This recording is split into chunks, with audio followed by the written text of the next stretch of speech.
ప్రచారం చేస్తున్నారు. వివేకానంద రెడ్డి గారి హత్య గురించి దాని గురించి మాట్లాడొద్దని కోర్టు నుంచి ఏదో ఆర్డర్ తెచ్చుకున్నారు. సో షర్మిల గారు పసుపు చీర కట్టుకొని చంద్రబాబు దగ్గర మోకలిల్లారని అంటున్నారు. సొంత చెల్లెలు వేషధారణ చీరల గురించి పబ్లిక్ మీటింగ్లో మాట్లాడడం సభ్యతా సంస్కరణ ఆమంటున్నారు. సో ఈ నేపథ్యంలో కడప ఎమ్మెల్యే అభ్యర్థిగా టీడీపీ అభ్యర్థిగా ఏంటి ఆ సెంటిమెంట్ అన్నా చెల్లెల మధ్య నడుస్తుందా? మీ గెలుపోవటంలో ఏంటి ఏమనుకుంటున్నారు?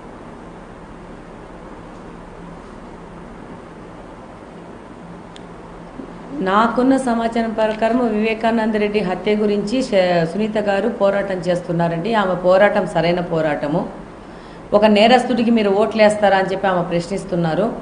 దానికి సంపూర్ణంగా నా మద్దతు ఉంటుంది. దానికి చాలామంది ప్రజలు కూడా దానికి మద్దతు ఇస్తారు. ఇక షర్మిల గారి గురించి మాట్లాడితే ఆమెని పసుపు చీర కట్టుకున్నారు, ఆమె ఆయన దగ్గర మోకరిల్లింది, ఈయన దగ్గర మోకరిల్లింది అంటున్నారు. మరి జగన్మోహన్ రెడ్డి గారు తన కేసుల కోసము సెంట్రల్ గవర్నమెంట్లోని నాయకుల మీద మోకరిల్లలేదా అని ప్రజలు ప్రశ్నిస్తున్నారు. నేను ప్రశ్నించట్లేదు. ఈరోజు వాళ్ళు ఒకటే, ఈరోజు బీజేపీతో వాళ్ళు టైఅప్ అయ్యారని చెప్పేసి ప్రతి ఒక్కరి దగ్గర వాట్సాప్లలో న్యూస్లు స్ప్రెడ్ చేసుకుంటూ, కడపలో మాకు కొంచెం మైనార్టీలు ఎక్కువ ఉంటారు, ఆ విధంగా వాళ్ళు లబ్ధి పొందడానికి కొంచెం అన్ఎడ్యుకేటెడ్ మైనార్టీ వాళ్ళ దగ్గర కొంచెం సరిగ్గా ఎక్స్పోజర్ లేని వాళ్ళ దగ్గర వాట్సాప్ గ్రూపులలో ఫేక్ మెసేజెస్ స్ప్రెడ్ చేసుకుంటూ వాళ్ళు లబ్ధి పొందాలని చూస్తున్నారు. మరి మేము కూడా ప్రశ్నిస్తున్నాము, జగన్మోహన్ రెడ్డి గారు ఈ 5 సంవత్సరాలు దొడ్డిదారినపై ఎవరు కాళ్ళు పట్టుకున్నారు? అలాగనే ఈరోజు పురంధేశ్వరి గారు 4% రిజర్వేషన్ క్యాన్సిల్ చేస్తామంటూ ఒక ఫేక్ న్యూస్, ఇలా రకరకాల న్యూస్లు చేస్తూ ఆయన ముందుకెళ్తున్నారు. వీళ్ళకి షర్మిల గారి చీర గురించి మాట్లాడడానికి వీళ్ళ స్థాయి, వీళ్ళు ముఖ్యమంత్రిగా వీళ్ళు నిలబెట్టినందుకు మనం సిగ్గుపడాలి. ఈరోజు మహిళల పరిస్థితి ఎంత అధ్వానంగా ఉందంటే, వీళ్ళు బాత్రూంలలో కిటికీల దగ్గర విండోల దగ్గర కూడా కెమెరాలు పెట్టి వాళ్ళ జీవితాలలోకి చొచ్చుబడేసి వాళ్ళ పర్సనల్ లైఫ్ని డ్యామేజ్ చేసే విధంగా వెళ్ళే విధంగా కూడా వీళ్ళు తగ్గట్లేదు. ఎంత బ్యాడ్ అయిపోయారంటే వాళ్ళ పర్సనల్గా. ఇప్పుడు నాకు కడపలో చూస్తే మా డిప్యూటీ సీఎం గారు ఎన్ని మాటలు మాట్లాడినారు, ఎన్ని రకాలుగా ట్రోల్ చేసినారు. ఎందుకు? మహిళమని చెప్పేసి మనం మానసికంగా దెబ్బతీయాలని చెప్పేసి.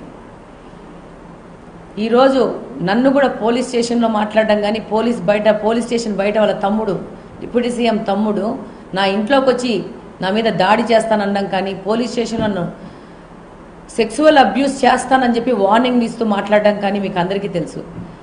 ఏంటి అసలు వైసీపీ వాళ్ళ పద్ధతి ఏంటి, వాళ్ళదేంటి అనేది ఈ జగన్మోహన్ రెడ్డి గారు ఈరోజు షర్మిల గురించి మాట్లాడుతుంటే, ఒక నాయకుడు ఆ విధంగా మాట్లాడుతుంటే ఆయన కింద ఆయన పార్టీలో ఉండే నాయకులు ఏ విధంగా మాట్లాడతారు? ఇలానే మాట్లాడతారు. ఇది సభ్య సమాజం గమనిస్తూ ఉంది. ఈరోజు ఎంత దిగజారిపోయినారంటే, వీళ్ళు అధికార కాంక్ష తప్పితే ఇది అనైతికము, ఇలా మాట్లాడకూడదు అని చెప్పే వాళ్ళే లేరు. నాయకుడికే అసలు నైతికత అంటే ఏందో తెలియదు, సభ్యత అంటే ఏందో తెలియదు. ఒకసారి జగన్మోహన్ రెడ్డి గారి భార్య గురించి ఇక్కడున్న ప్రజలందరూ మాట్లాడితే ఎలా ఉంటుంది అనేది నా ప్రశ్న. ఈరోజు వీళ్ళు ఎలా ఉన్నారంటే, ఒక 10 మంది ఆడోళ్ళని హైర్ చేసుకొనేసి ఇంకొక ఆడ మీద దాడి చేసి మాట్లాడడము, వాళ్ళ వస్త్రధారణ గురించి దాడి చేయడము. ఇప్పుడు నాకు కడపలో కూడా కొంతమంది మైనారిటీ పిల్లలని హైర్ చేసుకొని ఆమె ఏమంటారు పెన్షన్ తీసుకునే వయసులో ఇలా డ్రెస్సులు వేసుకొని పోతా ఉందని మాట్లాడించడము, మాధవిరెడ్డి కుక్క అని పోస్టులు పెట్టించడము. ఇక మేము మా సభ్యత వదిలేసేసి వాళ్ళను ఏం అనకూడదు అని చెప్పేసి మేము ముందుకెళ్ళిపోతున్నాము మనోనిబ్బరంతో. ఆ నిబ్బరంతోనే మేము ఇంకా స్ట్రాంగ్ అయి ముందు పోతున్నాము. డెఫినెట్గా షర్మిల గారి గురించి ఆయన మాట్లాడడము చాలా తప్పు.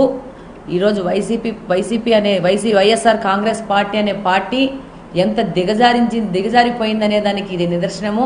వాళ్ళ నాన్నగారు వైఎస్ రాజశేఖర రెడ్డి గారు బతుకుంటే సిగ్గుపడే విధంగా ఆయన కొడుకు బిహేవియర్ ఉందని నాకు అనిపిస్తుందండి. ఓకే, చిన్న బ్రేక్ తీసుకుందామండి. బ్రేక్ తర్వాత డిస్కషన్ కంటిన్యూ చేద్దాం.